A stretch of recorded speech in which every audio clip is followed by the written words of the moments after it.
Good morning, mag-aral po tayo ng paano ang wiring diagram para sa window type L. Ito ay gamit ng sa culbinator, 1 horsepower.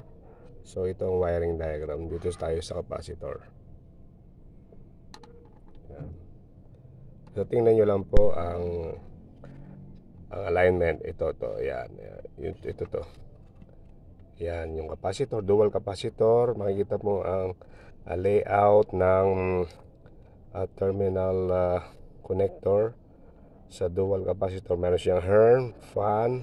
Ibig sabihin hermetic, yung fan para sa fan motor.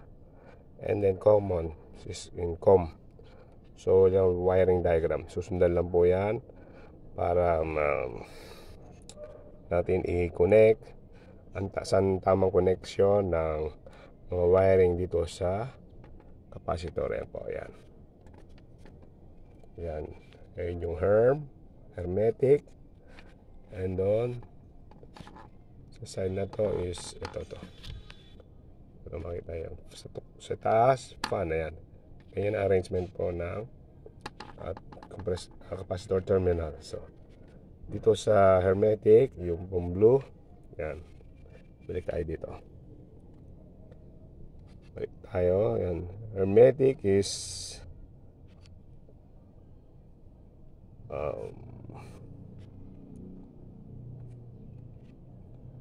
color blue. O yan. Ito punta sa compressor. And then another black, yung terminal na black ay pumunta sa common. Yun po, nakakonekta lang sa capacitor mula sa compressor. At mula para sa fan motor, ang nakakonect po papunta sa capacitor is brown, papunta sa fan. And yellow terminal is papunta sa common. At ito naman galing sa air switch is color green. Yan po ang wiring diagram.